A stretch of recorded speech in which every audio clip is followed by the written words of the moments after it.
Hello दोस्तों, स्वागत है आप सभी का आपके अपने यूट्यूब चैनल अभय क्लासेस में। दोस्तों, आज हम इस वीडियो में बात करने वाले हैं क्लास 10th साइंस का।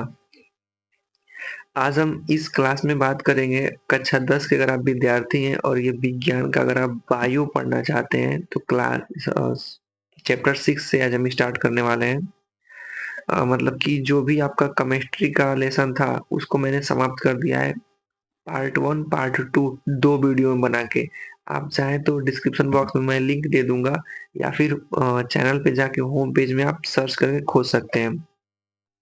उसमें मैं 2025 के जो भी इम्पोर्टेंट प्रश्न हैं जो आपके यूपी बोर्ड एग्जाम में आ सकते हैं, उन सभी प्रश्नों को मैंने चैप्टर वाइज हल करवाया हुआ है। तो चलिए आज हम स्टार्ट करते हैं जैव प्रक्रम अर्थात अपना बायो का चैप्टर।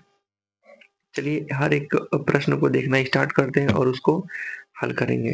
तो सबसे पहले हम देखेंगे बहुविकल्पी प्रश्न को। बहुविकल्पी प्रश्न के बाद फिर लघु उत्तरी, दीर्घ उत्तरी, फिर अति दीर्घ उत्तरी। चलिए पहला प्रश्न है कि मनुष्य में वृक्क एक तंत्र का भाग है जो क्या करता है, बताइएगा। तो वृक्क से ना उत्सर्जन होता है। पादप में जाइलम उत्तरदायी होता है, अर्थात जाइलम क्या करता है पादप में, तो जल का वहन करता है।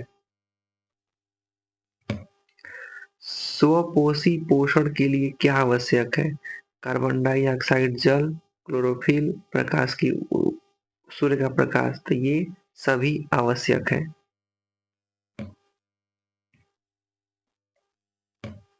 अगला है कि पायरुवेट के विखंडन के लिए कार्बन डाइऑक्साइड जल तथा ऊर्जा देता है। यह क्रिया कहाँ होती है, माइटोकॉन्ड्रिया में होती है।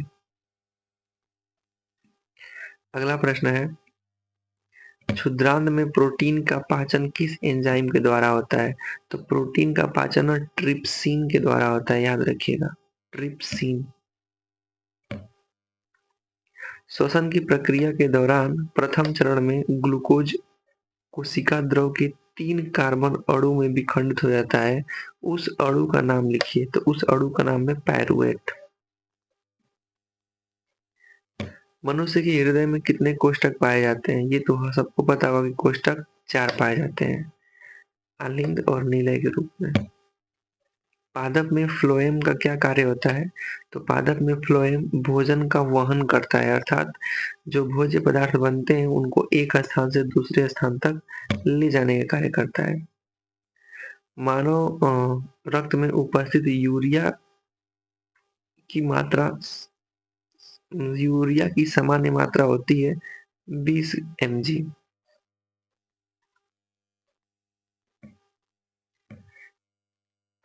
अगला प्रश्न है मैग्नीशियम पाया जाता है तो क्लोरोफिल में। क्लोरोफिल की जब क्रिया होती है ना तो उसमें मैग्नीशियम पाया जाता है। प्रकाश संश्लेषण किसके द्वारा होता है, तो प्रकाश संश्लेषण किसकी प्राप्ति होती है, प्रकाश संश्लेषण द्वारा किसकी प्राप्ति होती है, तो ग्लूकोज की प्राप्ति होती है। आप इस बात को याद रखिएगा। मत्स्य अर्थात मछली का मुख्य श्वसन अंग क्या है, तो मछली का मुख्य श्वसन अंग गिल्स है, उसके गिल्स द्वारा वो क्या करती है, सांस लेती है। रेजिन एवं गोंद कहाँ संचरित होता है, तो रेजिन और गोंद जो होता है पुराने जाइलम में संचरित होता है। निम्न में कौन उत्सर्जी अंग है, तो उत्सर्जी अर्थात वृक्क। वृक्क हमारा क्या है, उत्सर्जी अंग है। अब हम लोग देखेंगे अति लघु प्रश्न को।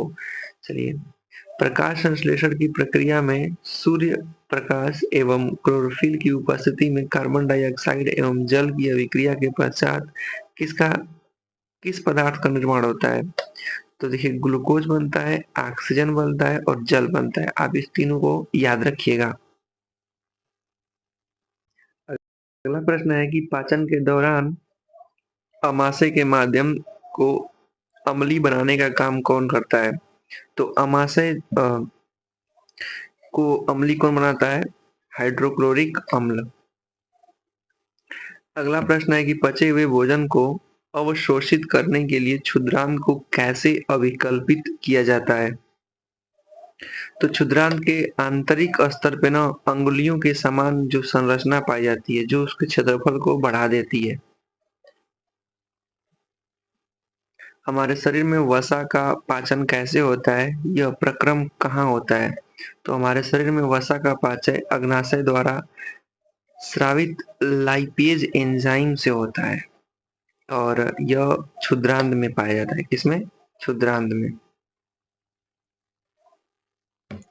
ऑक्सीजन युक्त रक्त का प्रवाह किस नलिका में होता है? तो धमनी में होता है, इसको याद रखिएगा। प्रकाश संश्लेषण की क्रिया में क्लोरोफिल का क्या कार्य होता है? तो क्लोरोफिल प्रकाश ऊर्जा को अवशोषित करता है। अगला, घास खाने वाले शाकाहारी जंतु को लंबी क्षुद्रांत की आवश्यकता क्यों होती है? क्योंकि घास खाने वाले शाकाहारी जंतु को सेल्यूलोज का पाचन करना पड़ता है, इसलिए उनको क्या चाहिए होता है? लंबी क्षुद्रांत की आवश्यकता पड़ती है। अगला, कोशिकीय शोषण द्वारा जो ऊर्जा का उपयोग कहाँ होता है? तो कोशिकीय शोषण द्वारा मोचित ऊर्जा जो तत्काल एटीपी नामक अणु के संश्लेषण द्वारा प्रयुक्त की जाती है और जो कोशिका इसकी अन्य क्रियाओं के लिए ईंधन के रूप में प्रयुक्त करती है। यहाँ पे आप इंग्लिश में भी देख सकते हैं, what is the use of energy released by curricular respiration. तो इस प्रकार से आप इस इंग्लिश के भी पीडीएफ को आप देख सकते हैं। अगला प्रश्न है कि अब हम देखिए प्रश्न देख रहे हैं लघु उत्तरी प्रश्न। लघु उत्तरी प्रश्न के जवाब थोड़े आपको अपने शब्दों में लिखना पड़ता है। भोजन के पाचन में लार की क्या भूमिका होती है? तो जब हम भोजन का अंतः ग्रहण करते हैं तो लार में मौजूद एमाइलेज एंजाइम उसमें मिक्स हो जाता है और कुछ कार्बोहाइड्रेट का पाचन मुख से ही प्रारंभ हो जाता है। अगला प्रश्न है कि जो स्वपोषी पोषण के लिए आवश्यक परिस्थितियों में कौन से इसके उत्पाद और क्या होते हैं? तो देखिए, स्वपोषी पोषण जैसे मतलब कि वे पोषण जो सूर्य के प्रकाश और क्लोरोफिल की उपस्थिति में होता है, उसके बारे में बात कर रहा है। तो स्वपोषी पोषण के लिए आवश्यक परिस्थितियां निम्नलिखित है। तो क्या क्या चाहिए होता है? तो देखिए, सूर्य का प्रकाश, क्लोरोफिल और कार्बन डाइऑक्साइड की उपस्थिति तथा जल, इन 4 चीजों को होना चाहिए। और जब ये क्रिया हो जाती है तो इसमें से क्या बनता है? तो ग्लूकोज बनता है, जल बनता है और ऑक्सीजन गैस बनता है। अगला है कि वायवीय और अवायवीय श्वसन में क्या अंतर है? उदाहरण देके स्पष्ट कीजिए। तो चलिए शुरू करते हैं। जब श्वसन की प्रक्रिया ऑक्सीजन की उपस्थिति में होती है तो उसे बोलते हैं वायवीय श्वसन। जैसे मनुष्य मनुष्य कैसा श्वसन करता है? तो वायवीय श्वसन करता है। अगला है कि जब श्वसन की प्रक्रिया ऑक्सीजन की अनुपस्थिति में होती है तो उसे बोलते हैं अवायवीय श्वसन। जैसे ईस्ट, इसमें मतलब खमीर बोलते हैं, इसमें ऑक्सीजन की उपस्थिति नहीं होती है श्वसन के लिए। प्रश्न है कि गैसों के अधिकतम विनिमय के लिए कूपिकाएं किस प्रकार से अभिकल्पित है, मतलब क्या कार्य करती हैं? देखिए, जो फुसफुस के अंदर छोटे छोटे मार्ग में जो नलिकाओं में विभाजित होती है, अतः इसके अंदर गुब्बारे जैसी संरचना में अंतःकृत हो जाती है, जिसे कोपिका कहते हैं। और कोपिका एक सतह पर उपलब्ध होती है जो गैसों का विनिमय करती है। कुल मिला के हृदय में छोटे छोटे जो कोष्ठक पाए जाते हैं उन्हीं को कोपिका कहते हैं। और यही कोपिका क्या करती है? हवाओं को मतलब ऑक्सीजन को भरती है और हर एक जगह इसको पहुंचाने का कार्य करती है। श्वसन के लिए ऑक्सीजन प्राप्त करने की दशा में एक जलीय जीव की अपेक्षा स्थलीय जीव किस प्रकार से लाभप्रद है? मतलब कह रहा है ना कि अगर ऑक्सीजन प्राप्त करना हो तो उस स्थिति में जलीय जीव की अपेक्षा स्थल पे रहने वाले जीव अच्छे से कर लेते हैं। इसका क्या कारण है?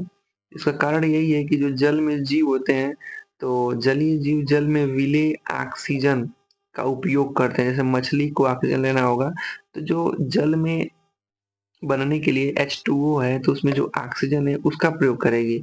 लेकिन अगर यही कोई जीव जंतु है जो सीधे स्थल पे निवास करता है तो वो क्या करेगा कि वो सीधे वायुमंडल से ऑक्सीजन को लेगा। तो अब वायुमंडल से लेना है तो इसको ज्यादा आसानी पड़ती है। पूछ रहा है कि अमाशय में अम्ल की भूमिका क्या होती है। तो देखिए अमाशय में अम्ल जो होता है ये पहला क्या करता है कि यह अक्रिय एंजाइमों को अम्लीय माध्यम प्रदान कर देता है जिससे कि वे क्रियाशील अवस्था में आ जाती हैं। दूसरा है कि ये भोजन में विद्यमान सूक्ष्म जीवों को मार देता है। यह भोजन को नरम कर देता है। अगला प्रश्न, प्रश्न नंबर 7। प्रश्न है कि स्वपोषी एवं विषमपोषी पोषण में अंतर लिखिए। तो स्वपोषी होता है कि जो पौधे या जीव अपना भोजन स्वयं बनाते हैं उन्हें स्वपोषी कहते हैं, जैसे हरे पौधे। विषमपोषी तो वे जीव जो अपना भोजन के लिए किसी पूर्ण या आंशिक रूप से दूसरे जीवों पर निर्भर होते हैं उन्हें बोलते हैं विषमपोषी, या उसको हम परपोषी भी कहते हैं, जैसे मनुष्य हो गया या फिर अन्य कोई जीव जंतु हो गए पौधों को छोड़ा के। आइए जानते हैं अब दीर्घ उत्तरी प्रश्न के बारे में। ये महत्वपूर्ण प्रश्न बन सकता है कि मनुष्य में दोहरा परिसंचरण क्या व्याख्या कीजिए और यह क्यों आवश्यक है। दोहरा परिसंचरण मतलब देखिए आपको पता होगा कि रक्त जो होता है पहले हमारे शरीर तक जाता है फिर वहां से वापस आके हृदय में आता है, तो ये ऑक्सीजन का प्रवाह करता है। तो उसी को व्याख्या करने आपको समझाते हैं। तो दोहरा परिसंचरण क्या होता है, हेडिंग डालेंगे पेपर में और लिखेंगे कि अगर विऑक्सीजनित मतलब अनऑक्सीजन युक्त अगर रक्त जो है शरीर के विभिन्न भागों से महाशिराओं द्वारा दाएं आलिंद में इकट्ठा किया जाता है, अर्थात सभी कोशिकाओं से ना जो रक्त होते हैं जिसमें ऑक्सीजन नहीं होता है वो महाशिरा के माध्यम से इकट्ठा होता है। कहाँ? दाएं आलिंद में। जब दाएं आलिंद सिकुड़ता है तो यह दाएं नीले में चला जाता है और दाएं नीले सिकुड़ता है तो इसमें से ऑक्सीजन युक्त रक्त जो होता है फुसफुस धमनी के माध्यम से फुसफुस में चला जाता है जहां पर गैसें का विनिमय होता है, अर्थात गैसें इसमें मिल जाती हैं, मतलब कि ऑक्सीजन मिल जाता है फुसफुस के माध्यम से। तब रक्त ऑक्सीजनित होकर फुसफुस शिराओं के द्वारा वापिस हृदय में बाएं आलिंद में आ जाता है। फिर जब रक्त में ऑक्सीजन मिल जाता है तो रक्त क्या करता है फिर हृदय में आ जाता है, कौन से वाले में? बाएं आलिंद में। तो ऑक्सीजन युक्त बाएं बाएं आलिंद में आ जाता है। जब बाएं आलिंद से गुड़ता है तो वो बाएं नीले में आ जाता है। जब बाएं नीले से गुड़ता है तो ये महाधमनी के माध्यम से पूरे शरीर में फैल जाता है। तो इसी को बोलते हैं रक्त परिसंचरण। कह रहा है कि अतः यह रक्त हृदय में से 2 बार गुजरता है, एक बार ऑक्सीजनित और दूसरा बार विऑक्सीजनित। तो इसी को बोलते हैं दोहरा परिसंचरण। इसका महत्व क्या है कि हमारे शरीर में 4 कोष्ठकों से मिलकर बना है। एक ही कण, एक ही हमारा जो हृदय है वो 4 कोष्ठकों से मिलकर बना है।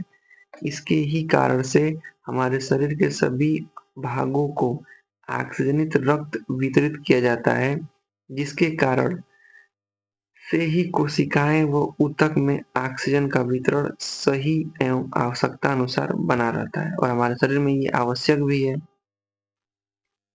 अगला है कि मानव उत्सर्जन तंत्र का चित्रण करना है। मानव उत्सर्जन तंत्र, तो देखिए मानव उत्सर्जन तंत्र को देखा जाए तो अगर वृक्क देख लिया जाए मतलब किडनी, ये एक मूत्रवाहिनी या मूत्राशय का एक मार्ग होता है जो वृक्क उदर के रीढ़ की हड्डी के दोनों तरफ स्थित होता है। जो रीढ़ की हड्डी पाई जाती है उसके दोनों तरफ वृक्क होता है।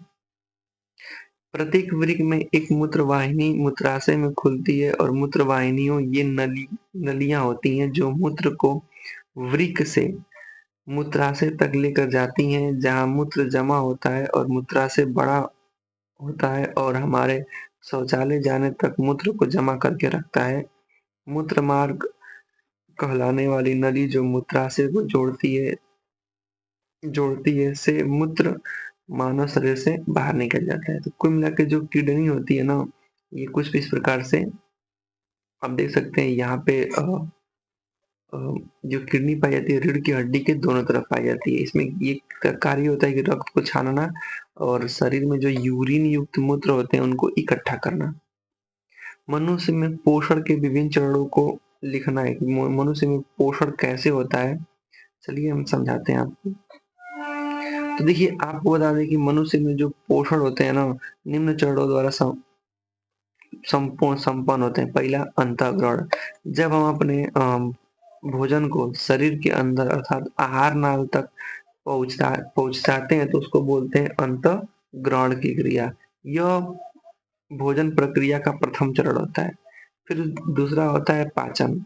जैसे कठोर, जटिल व बड़े अघुलनशील भोज्य पदार्थ में अनेक छोटी छोटी एंजाइमों की सहायता से विभिन्न रासायनिक एवं भौतिक प्रक्रियाओं के माध्यम से उनको सरल एवं छोटे घुलनशील कणों में बदल दिया जाता है। इसे ही हम क्या कहते हैं? पाचन कहते हैं। अब हो जाएगा अवशोषण। तो अवशोषण क्या हो जाएगा कि भोजन के छोटे छोटे जो कण होते हैं वे छोटे आंत की दीवारों से गुजरते हैं और खून में मिल जाते हैं। इसे क्या कहते हैं? अवशोषण। स्वांगीकरण, तो स्वांगीकरण ये होता है कि भोजन के प्रत्येक भाग जो भोजन का शरीर के प्रत्येक भाग तथा प्रत्येक कोशिकाओं तक पहुंचकर शरीर की वृद्धि एवं मरम्मत के लिए जो ऊर्जा उत्पन्न करना होता है उसे हम क्या कहते हैं? स्वांगीकरण। आगे हो जाएगा बहिष्करण। तो बहिष्करण का मतलब मल के द्वारा अपने अपचय भोजन के गुदा मार्ग द्वारा शरीर से बाहर निकालने की प्रक्रिया को क्या बोलते हैं? बहिष्क्रमण कहते हैं। ठीक है, अगला प्रश्न है, जीवों में जो श्वसन की प्रक्रिया होती है ना उसको विस्तार से समझाना है। श्वसन कैसे होता है तो समझाते हैं आपको। जीवों द्वारा ऑक्सीजन की उपस्थिति में ग्लूकोज का खंडन कर ऊर्जा निर्माण करने की प्रक्रिया को ही श्वसन कहते हैं। श्वसन सभी अवस्थाओं में श्वसन के सभी अवस्थाओं में के पहला चरण में ग्लूकोज अर्थात 6 कार्बन वाले अणु का 3 कार्बन वाले अणु में विखंडन होता है। यह प्रक्रम कोशिका द्रव में होता है। इसके पश्चात पायरुवेट का विखंडन ऑक्सीजन की उपस्थिति में माइटोकॉन्ड्रिया में होता है और कार्बन डाइऑक्साइड जल तथा ऊर्जा का निर्माण हो जाता है। आगे चलते हैं। फिर कह रहा है कि ऑक्सीजन की अनुपस्थिति में ईस्ट में पायरुवेट का विखंडन कार्बन डाइऑक्साइड, इथेनॉल तथा ऊर्जा में हो जाता है और हमारी कोशिकाओं में ऑक्सीजन के अभाव में जब पायरुवेट का विखंडन होता है तो लैक्टिक अम्ल का निर्माण हो जाता है। कुछ इस प्रकार से हमारे शरीर में ये माध्यम होता है। ठीक है, तो दोस्तों उम्मीद है कि ये चैप्टर 6 जो कि जैव प्रक्रम नाम है समाप्त होता है। जो भी महत्वपूर्ण प्रश्न है इसमें पाचन सबसे महत्वपूर्ण प्रश्न है, आप इसको एक बार ध्यान दे लीजिएगा। ठीक है, अब चलिए चलते हैं अपने अगले चैप्टर की ओर। तो चलिए दोस्तों, अब हम देखते हैं अपना चैप्टर नंबर 7। और जैसा कि पहले चैप्टर जो हम लोगों ने अच्छे तरीके से कंप्लीट कर लिया, और हमारा देखते हैं नेक्स्ट चैप्टर जिसका नाम है नियंत्रण एवं समन्वय। इस चैप्टर का पहला प्रश्न है जो बहुविकल्पी प्रश्न है और पूछा गया आपसे कि निम्न में से कौन सा पादप हार्मोन है। तो पादप हार्मोन कौन है, तो बता देंगे कि साइटोकाइनिन। साइटोकाइनिन ये पादप हार्मोन बोला जाता है इसको। अगला प्रश्न है कि दो तंत्रिका कोशिकाओं के मध्य खाली स्थान को क्या कहते हैं। तो और इसको बोलते हैं सिनेप्स। क्या बोलते हैं? सिनेप्स। मस्तिष्क उत्तरदायी है, तो किसके लिए उत्तरदायी है? सोचने के लिए, हृदय के स्पंदन के लिए, शरीर की संतुलन बनाने के लिए, या उपर्युक्त सभी। तो बोल देंगे उपर्युक्त सभी के लिए ये आवश्यक है। हार्मोन का स्राव कौन करता है? तो हार्मोन का स्राव बता देंगे कि अंतःस्रावी ग्रंथि से होता है। ग्वाटर या घेंघा रोग किसके द्वारा होता है? तो आयोडीन की कमी के कारण, आप इसको याद रखिएगा। आगे है कि कौन सा पादप नियंत्रक फल बेचने वाले द्वारा उपयोग किया जाता है? तो कौन सा जो हार्मोन है, तो बता देंगे इथेलिन। इथाइलिन का प्रयोग ये फल बेचने वाले लोग करते हैं फल को पकाने के लिए। अगला प्रश्न है कि निम्न में से कौन एक अंतःस्रावी और बाह्यस्रावी ग्रंथि दोनों है? तो बोल देंगे कि अग्नाशय। अग्नाशय जो है अंतःस्रावी और बाह्यस्रावी ग्रंथि दोनों होती है। अगला प्रश्न है कि मानव में डायलिसिस थैली होती है तो नेफ्रॉन में, किसमें? नेफ्रॉन में। अगला प्रश्न है कि भोजन का पाचन किस अभिक्रिया द्वारा किया जाता है? तो भोजन का पाचन की अभिक्रिया को बोलते हैं उपचयन अर्थात ऑक्सीडेशन। अब आते हैं अपने अगले प्रश्न की ओर। प्रश्न नंबर 11 कह रहा है कि थायरॉक्सिन हार्मोन का संश्लेषण के लिए कौन से तत्व की आवश्यकता होती है? तो बोल देंगे कि आयोडीन की आवश्यकता होती है। वृद्धि हार्मोन का स्राव किस ग्रंथि द्वारा होता है? तो पीयूष ग्रंथि द्वारा होता है, जिसको हम बोलते हैं पिट्यूटरी ग्लैंड भी बोलते हैं। प्रश्न है कि पत्तियों के मुरझाना किस हार्मोन के प्रभाव के कारण होता है? तो पत्तियां जो होती हैं अगर मुरझा रही हैं तो उसको एब्सिसिक अम्ल का प्रभाव हो गया उस पर। अब अगले प्रश्न को, मस्तिष्क का मुख्य सोचने वाला भाग कौन सा होता है? तो मस्तिष्क का जो मुख्य रूप से सोचने वाला भाग होता है उसको बोलते हैं अग्र मस्तिष्क, जिसको फोर ब्रेन भी बोला जाता है। अनैच्छिक क्रियाएं जैसे रक्तदाब, लार आना, वामन अर्थात उल्टी, इस प्रकार के जो कार्य होते हैं मस्तिष्क के किस भाग द्वारा नियंत्रित होते हैं? तो मेड्यूला द्वारा। किसके? मेड्यूला द्वारा। अगला प्रश्न, अब हम लोग देखेंगे अति लघु प्रश्न को। अति लघु प्रश्न मतलब कि शॉर्ट्स फॉर्म के जो इनको उत्तर देना होता है। जैसे मस्तिष्क का कौन सा भाग शरीर की स्थिति एवं संतुलन का अनुरक्षण करता है?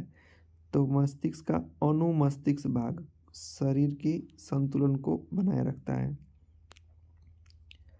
रक्त दे रहा है कि प्रतिवर्ती चाप कहाँ बनते हैं? तो मेरुरज्जु में बनते हैं। मस्तिष्क के मुख्य 3 भागों के नाम लिखिए। मस्तिष्क के मुख्य रूप से 3 भाग पाए जाते हैं, जिनको अग्र मस्तिष्क, पश्च मस्तिष्क और मध्य मस्तिष्क बोला जाता है। अग्र, मध्य, पश्च। पादपों में पाए जाने वाले 2 हार्मोन के नाम लिखिए। तो ऑक्सिन और जेब्रेलिन। ये क्या करते हैं? ये वृद्धि के लिए सहायक हैं। ये पौधों में केवल पाए जाएंगे, याद रखिएगा, ऑक्सिन हार्मोन और जेब्रेलिन हार्मोन। अगला प्रश्न है कि पादप में पाए जाने वाले उस हार्मोन का नाम लिखिए जो कोशिका विभाजन करता है। तो बोल देंगे साइटोकाइनिन। साइटोकाइनिन क्या करता है? कोशिका का विभाजन करता है। अब देखिए, ये आपको इस प्रकार से भी प्रश्न मिल सकते हैं लघु उत्तरी प्रश्न में। कह रहा है कि एक तंत्रिका कोशिका की संरचना बनाइए और उसके कार्यों का वर्णन कीजिए। कुछ इस प्रकार से देख सकते हैं, ये तंत्रिका कोशिका है, बीच में केंद्रक, इधर काइटिन पाए जाते हैं, और ये जो इसकी निकली होती हैं संरचनाएं, जिसको द्रुमपिका बोलते हैं, और इसको एक्सॉन मतलब कि तंत्रिका कक्ष बोलते हैं। इसका कार्य क्या होता है? तो एक तंत्रिका कोशिका का काम मस्तिष्क को संदेश पहुंचाने होता है, संदेश भेजना होता है, तथा मस्तिष्क से संदेश को ग्राही अंगों तक लेके जाना होता है। दूसरा काम ये होता है कि ये जो नसें होती हैं मस्तिष्क एवं रीढ़ के हड्डी में उत्तेजना को प्रेरित करने में संवेदित न्यूरॉन्स की सहायता करती हैं, और बाद में प्रेरित अंगों की प्रतिक्रिया को स्थानांतरित करने के लिए मोटर न्यूरॉन्स करती हैं। आगे, पादप में रासायनिक समन्वय किस प्रकार का होता है? तो देखिए, जो पादप होते हैं तो पादप में रासायनिक समन्वय पादप हार्मोन के कारण होता है। पादप एक विशिष्ट हार्मोन को उत्पन्न करते हैं जो उसके विभिन्न भागों को प्रभावित करते हैं। पादपों में प्रोह जो होते हैं माने ऊपर वाला भाग प्रकाश के आने की दशा में ऊपर की ओर बढ़ता है और जो नीचे वाली जड़ होती हैं वो नीचे जड़ की ओर मुड़ जाती हैं, जिसको हम अनुक्रिया कहते हैं।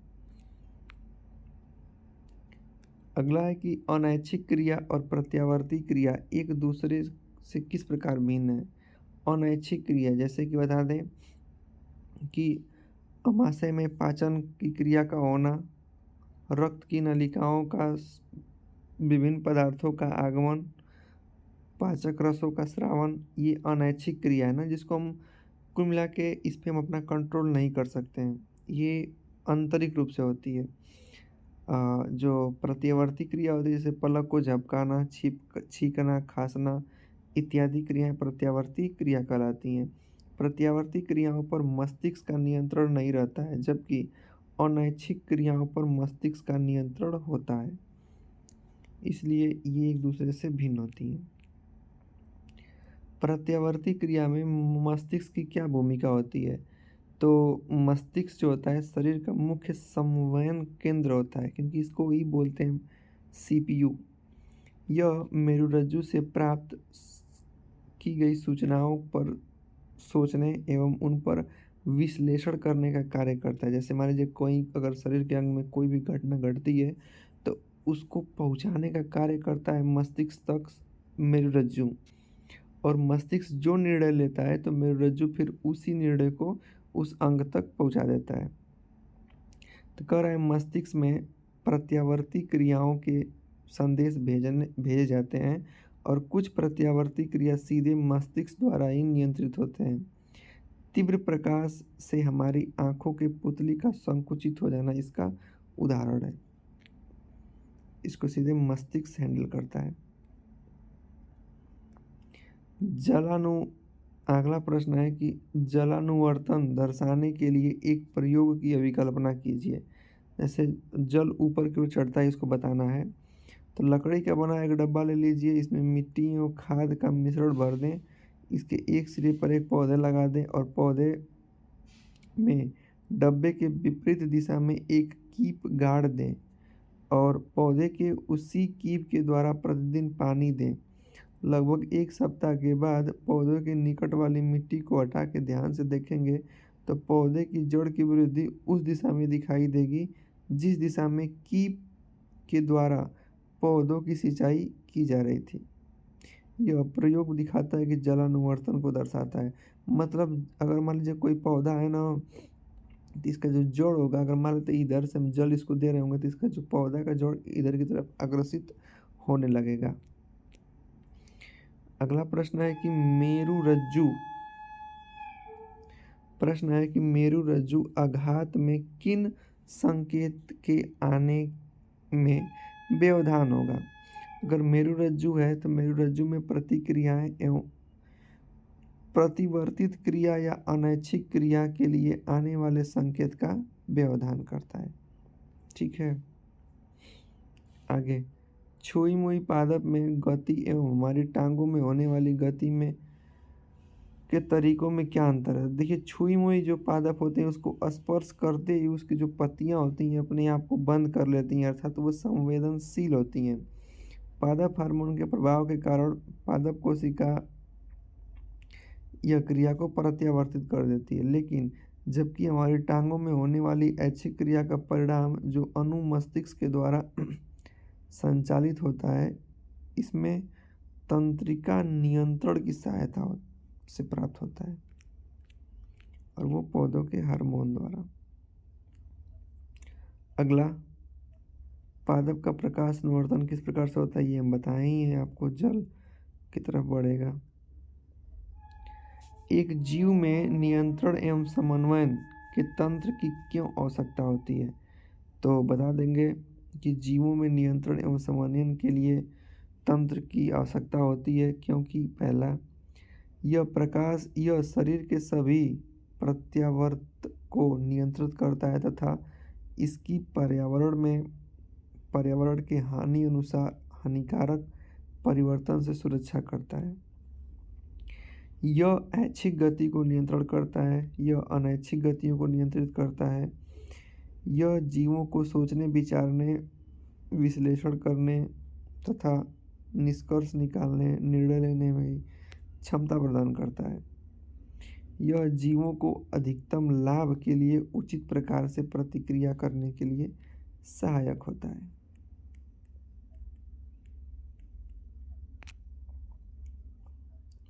अगला है कि दो तंत्रिका कोशिका के मध्य स्नैप्स को क्या कहते हैं। तो जैसा कि बता दें कि अगर प्राणियों के शरीर में जब दो तंत्रिका कोशिकाएं होती हैं तो एक दूसरे से जब जुड़कर श्रृंखला बनाती हैं और सूचना आगे की तरफ भेजती हैं, तो सूचना एक तंत्रिका कोशिका के ध्रुमाकृत सिरे से निकलती हैं और दूसरे की तरफ जाती हैं। तो यह एक रासायनिक क्रिया के द्वारा एक विद्युत उत्पन्न करती हैं। इस आवेग ध्रुमिका से कोशिकाओं तक पहुंचाना होता है। अतः और तंत्रिकाक्ष में होते हुए ये इसके अंतिम सिरे तक पहुंचाता है। इसका यही काम होता है, ठीक ना। हमारे शरीर में ग्राही का क्या कार्य होता है। ऐसी स्थिति पर विचार कीजिए जहाँ ग्राही उचित प्रकार से कार्य नहीं कर रहा हो, तो वहाँ पे क्या समस्या उत्पन्न हो सकती है। ग्राही का मतलब सूचनाओं को लेना। जैसे मान लीजिए आपको कोई घटना घटी तो आप उसके प्रति अलर्ट अपने शरीर के अंगों को कर लें। ध्यान सुनिए, ग्राही की कोशिकाएं न्यूरॉन द्वारा होती हैं जो संवेदनाओं को ग्रहण करती हैं।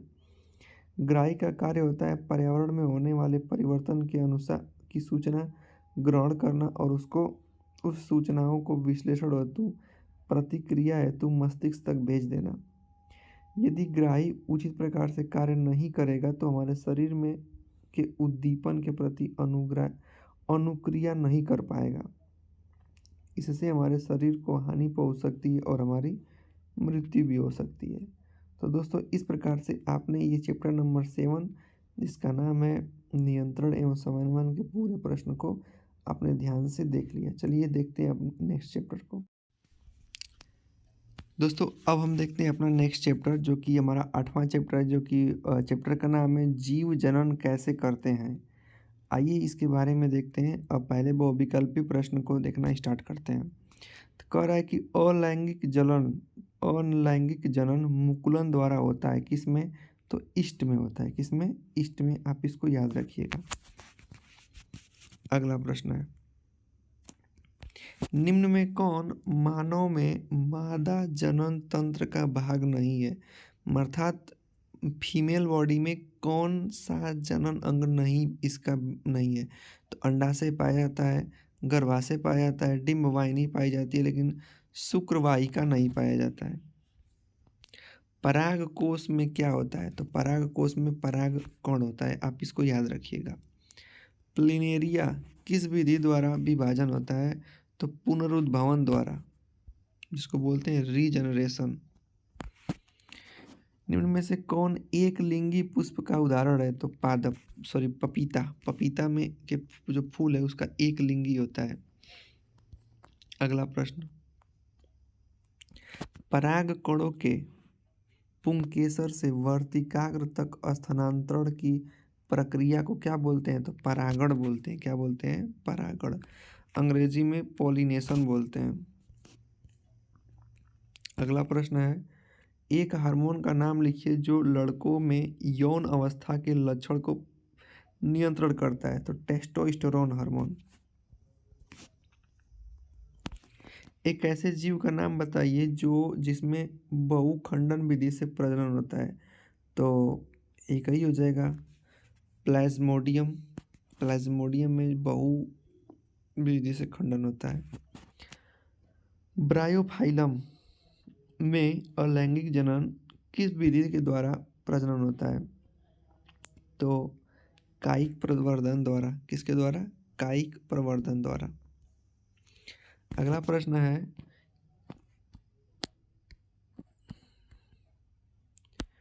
कि जब एक पुष्प के परागकण दूसरे पुष्प के वर्तिकाग्र तक पहुँच स्थानांतरित होते हैं तो इन्हें हम पराग पराग परागण की क्रिया कहते हैं। किसको कहते हैं? परागण की क्रिया। अगला है कि इनमें से कौन स्त्री केसर का भाग नहीं है? तो देखिए वर्तिकाग्र है, अंडाशय भी है, वर्तिका भी है, लेकिन परागकोश स्त्री केसर का भाग नहीं है। अगला, वह जनन कोशिका अपेक्षाकृत बड़ी होती है जिसमें भोजन का भंडार भी संचरित होता है, उसे क्या कहते हैं? तो उसे मादा युग्मक कहते हैं। क्या कहते हैं? मादा युग्मक। ये अपेक्षाकृत बड़ी होती है। इनमें से कौन नर जनन तंत्र नहीं है? वृषण है, शुक्राणु है, शुक्रवाहिनी है, लेकिन गर्भाशय नहीं है। गर्भाशय मादा जनन अंग है। अब देखते हैं अति लघु प्रश्न को। उभयलिंगी पुष्प किसे कहते हैं? जब पुष्प में स्त्री केसर और पुंग केसर दोनों उपस्थित होंगे तो उसको बोलते हैं उभयलिंगी पुष्प। शुक्राणु का निर्माण कहाँ होता है? तो शुक्राणु का निर्माण वृषण में होता है। किसमें? वृषण में होता है। अगला प्रश्न,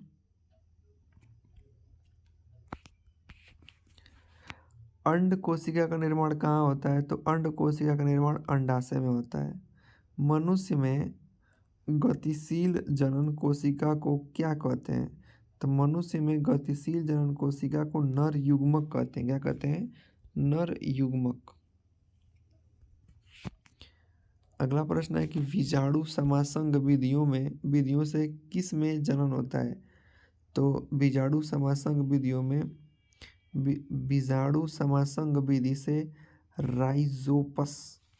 राइजोपस में जनन होता है। ध्यान दीजिएगा। कोशिका विभाजन की वह प्रक्रिया जिसमें गुणसूत्र की संख्या आधी हो जाती है उसे अर्धसूत्री कहते हैं। जब एक पुष्प में पुंकेसर और स्त्री केसर दोनों पाया जाता है तो उसको बोलते हैं उभयलिंगी पुष्प। इसको जैसे इसका उदाहरण है गुड़हल का फूल और सरसों का फूल। ये दोनों क्या है?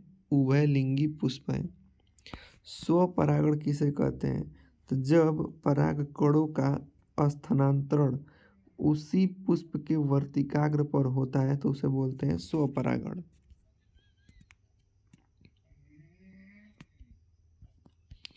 अब हम देखते हैं लघु उत्तरी प्रश्न को। तो कह रहा है कि अलैंगिक जनन की अपेक्षा लैंगिक जनन क्यों लाभ है? मतलब क्या लाभ है? तो अलैंगिक जनन द्वारा उसी तरह के संतति उत्पन्न होती है जैसे जनक होते हैं, जो नई समष्टि उत्पन्न करने में सहायक नहीं है। अगर अलैंगिक जनन होगा ना तो जैसे उसके मतलब कि मदर कोशिका होंगी, मतलब जैसे उसके पुरानी कोशिका होगी सेम उसी तरह से वो भी होगा। तो इसमें आप चाहेंगे कि नई संतति जन्म कर लें तो नहीं कर पाएंगे अलैंगिक जनन द्वारा।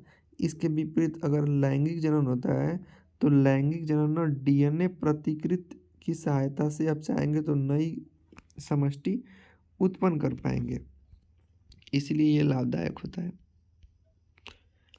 मानव में वृषण का कार्य क्या होता है? तो देखिए मानव में नर जनन कोशिका तथा शुक्राणु का निर्माण वृषण में होता है। यह उदर गुहा के बाहर वृषण कोश में स्थित होता है। क्योंकि शुक्राणु उत्पन्न करने के लिए शरीर के ताप से कम ताप चाहिए और यह टेस्टोस्टेरोन हार्मोन की उत्पत्ति भी करने में इसका अहम भूमिका होता है। ऋतुस्राव क्या होता है? चलिए देखते हैं ऋतुस्राव। तो निषेचित अंडे की प्राप्ति हेतु गर्भाशय प्रतिमा तैयारी करता है। अंततः इसकी अंतःभित्ति मांसल एवं स्पंजी होती है। निषेचन न होने की अवस्था में यह पर्त की भी आवश्यकता नहीं रहती, अतः यह पर्त धीरे धीरे टूटकर योनि मार्ग से रुधिर एवं म्यूकस के रूप में निष्कासित हो जाता है। इसे ही बोलते हैं ऋतुस्राव। आप देख सकते हैं यहाँ पे एक पुष्प है और पुष्प के भागों को चित्र सहित बनाया गया है। तो देख सकते हैं यहाँ पे अंड है, यहाँ पे बाह्य दल है, ये दल है और ये पुंकेसर है और ये पूरी वर्तिकाग्र है। इसके नीचे यहाँ पे अंडाशय पाया जाता है और इस पूरे से भाग को बोलते हैं स्त्री केसर। क्या बोलते हैं? स्त्री केसर। आप इस प्रकार से चित्र को बना सकते हैं। गर्भ निरोधन की विभिन्न विधियां क्या हैं? तो गर्भ निरोधन अर्थात गर्भ के धारण को से रोकने के लिए निम्न विधियां जैसे यांत्रिक विधि, रासायनिक विधि, शल्य चिकित्सक विधि और अंतरा गर्भाशय विधि। जैसे आइए इसके बारे में 2-3 लाइन देख लेते हैं। तो यांत्रिक या भौतिक विधि द्वारा तो नर योनि के शुक्राणुओं के प्रवेश को रोकने के लिए कंडोम या निरोध का उपयोग कर सकते हैं। अगला है दीर्घ उत्तरी प्रश्न के बारे में जानते हैं। एक कोशिकी एवं बहुकोशिकीय जीवों में जनन पद्धति के में क्या अंतर है? मतलब एक कोशिकीय जीव में जनन कैसे होता है और बहुकोशिकीय जीव में जनन कैसे होता है? तो सुनिएगा, एक कोशिकीय जीवों में जो जनन होता है वो अलैंगिक द्वारा होता है। किसमें? अलैंगिक जनन विधि द्वारा होता है। जैसे द्विखंडन हो गया, बहुखंडन हो गया, मुकुलन, समसूत्री विभाजन और असमसूत्री विभाजन। ठीक है, लेकिन बहुकोशिकीय जीवों में अधिकतर लैंगिक जनन होता है। ये द्विपैतृक होते हैं, लेकिन ये अलैंगिक एक पैतृक होता है। ध्यान दीजिएगा। तो ये द्विपैतृक होते हैं, इनमें युग्मक बनने तथा उनमें संयोग करने की आवश्यकता भी पड़ती है। उनमें संयोग के बनने के लिए युग्मक जननी की आवश्यकता होती है। बहुकोशिकीय जीवों जैसे पेड़ पौधों में भी आप देखेंगे या कशेरुकी या अकशेरुकी में अलैंगिक जनन होता है। जनन किसी स्पीशीज की समष्टि की अस्थायित्व किस प्रकार में सहायक है? तो आप देख सकते हैं कि अपनी जनन क्षमता का उपयोग कर जीवों की समष्टि परितंत्र से स्थान एवं निकेत ग्रहण करते हैं। जनन के दौरान डीएनए प्रतिक्रिया बनाकर जीव की संरचना में आप डिजाइन बदल सकते हैं। ठीक है, तो कुछ इस प्रकार से ये चैप्टर भी आपका समाप्त होता है। चलिए दोस्तों, अब स्टार्ट करते हैं अपना चैप्टर नंबर 9 और जिसका नाम है आनुवंशिकता एवं जैव विकास। ये बायो का लास्ट चैप्टर होने वाला है, लेकिन इसमें से आपको बहुत अच्छे अच्छे प्रश्न देखने को मिल जाएंगे। पहले हम स्टार्ट करते हैं बहुविकल्पी प्रश्नों को। देखिए, प्रश्न नंबर 1 है कि मेंडल के प्रयोग में लंबे मटर के पौधे जैसे कि जिसमें कि बैंगनी पुष्प थे, उनका संकरण बौने पौधों के साथ तथा जिसके सफ़ेद फूल थे उसके साथ कराया गया। तो पूछ रहा है कि इसकी संतति के सभी पौधे के पुष्प बैंगनी रंग के थे, परंतु उसके आधे लगभग जो पौधे थे वो बौने थे। इसके लिए कहा जा सकता है कि लंबे जनक पौधों की आनुवंशिक रचना निम्न थी। तो कैसी थी? तो देखिए, इनमें देखा गया कि जो बैंगनी फूल पाए गए, मतलब कि जो रंग बैंगनी पाया जाएगा, मतलब कि डाबरू डाबरू दिखा सकते हैं, और उनमें कुछ छोटे थे और कुछ बड़े थे। तो इस प्रकार से ये हो जाएगा विकल्प संख्या सी। समजात अंगों के उदाहरण हैं। तो समजात अंग जैसे देखने में एक समान रहेंगे और लेकिन कार्य भी उनकी भी एक प्रकार से होगा। जैसे हाथ, हमारा हाथ और कुत्ते का आगे वाला सेम टू सेम, हमारा दांत और हाथी का दांत, आलू एवं घास की ऊपरी भूमि स्तरी, ये सभी समझाती हैं। विकासी दृष्टिकोण से हमारी किससे अधिक समानता होती है? तो चीन के विद्यार्थी से।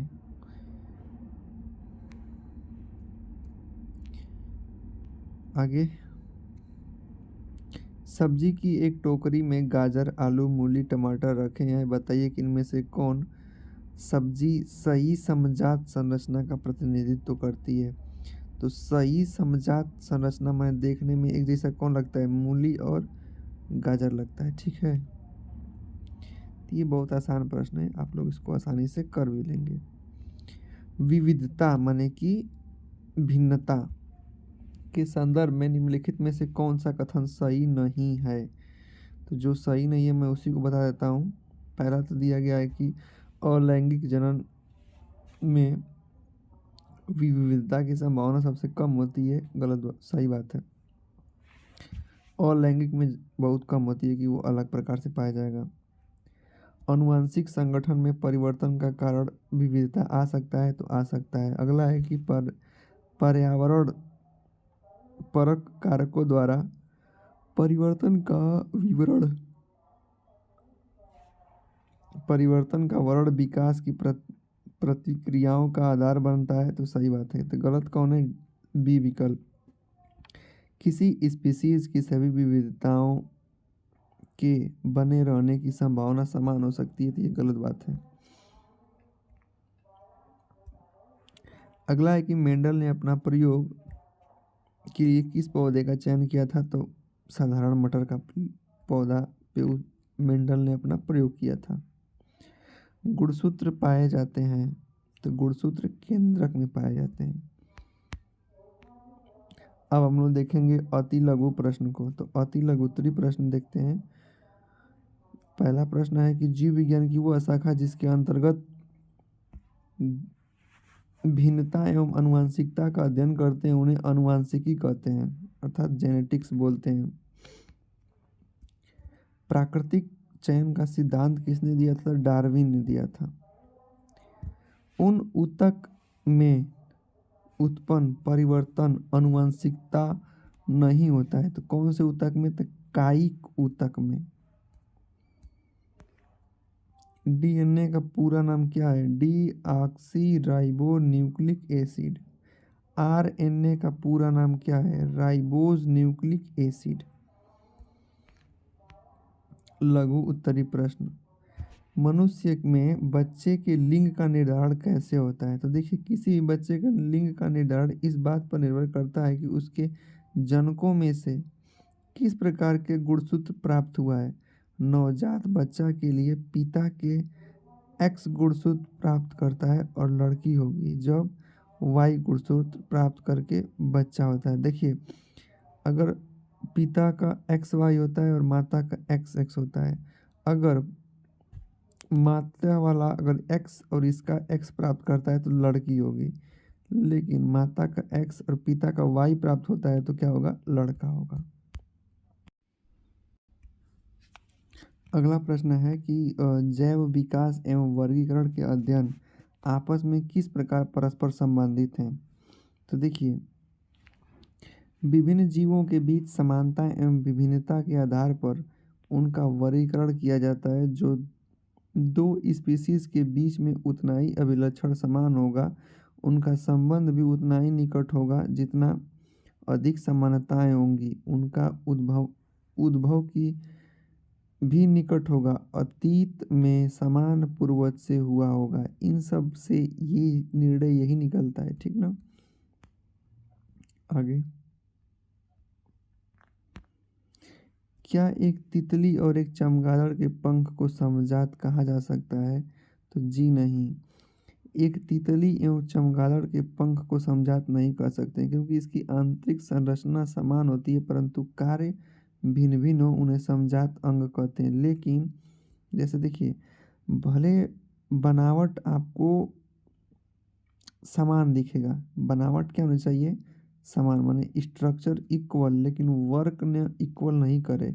लेकिन क्या होता है कि तितली और चमगादड़ के पंख के अतिरिक्त जो संरचनाएं तो भिन्न होती हैं, लेकिन जो कार्य होते हैं समान होते हैं। इसलिए इन्हें हम समरूप अंग कहेंगे। क्या कहेंगे? समरूप। समजात नहीं कह सकते हैं। समजात का माने खाली देखने में एक समान, कार्य अलग अलग करेगा। विकसीय संबंध स्थापित करने में जीवाश्म का क्या उद्देश्य है? तो जीवाश्म द्वारा हम जान सकते हैं कि अंगों की रचना केवल वर्तमान स्पीशीज के आधार पर नहीं बल्कि उन स्पीशीज के आधार पर की गई है जो अभी जीवित नहीं है परंतु कभी अस्तित्व में थे। खुदाई में मिले जीवाश्म की गहराई एवं फास्फिल्डेट के आधार पर हम यह जान सकते हैं कि वह जीव अस्तित्व में कब था। माने आप जीवाश्म के द्वारा पता कर सकते हैं कि जो आज मिल रहा है वो कितना साल पुराना था और वो कब से यहाँ पे निवास कर रहा है।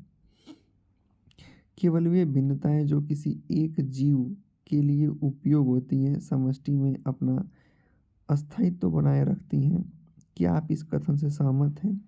तो हम कह देंगे हाँ, क्योंकि जो भिन्नताएं जीव के लिए पर्यावरण में जीवित रहती हैं उनका उपयोग होता है, उनकी आनुवंशिक गति होती है, उनमें इन भिन्नताओं से जीव वातावरण के अनुसार अपने आप को बदल सकता है और न केवल अधिक समय तक जीवित रह सकता है बल्कि समष्टि में अपना अस्थायित्व बनाए रख सकता है। ठीक है, तो देखिए कुछ इस प्रकार से आपका ये चैप्टर भी समाप्त होता है। इसमें ज़्यादा कुछ देखने को नहीं मिलेगा, केवल आप इसमें से देख लीजिएगा बहुविकल्पी प्रश्न आपको ज़रूर देखने को मिलेंगे मेंडल संबंधित। तो उम्मीद है कि आज इस हम लोग बायो का भी क्या कर दिए, द एंड कर दिए। वीडियो अगर पसंद आई होगी तो वीडियो को लाइक कीजिएगा, चैनल को सब्सक्राइब कीजिए यार, क्योंकि आपका एक लाइक हमें मोटिवेशन देता है रात को जाग जाग के वीडियो बनाने के लिए। उम्मीद है आप इस वीडियो को लाइक ज़रूर करेंगे और अगर आप इस वीडियो को अपने एग्ज़ाम से पहले पा जाते हैं और देख लेते हैं तो आपका पूरा रिवीजन हो जाएगा। बायो से एक भी प्रश्न छोड़ के नहीं आएंगे। मिलते हैं नेक्स्ट वीडियो में। थैंक यू, धन्यवाद।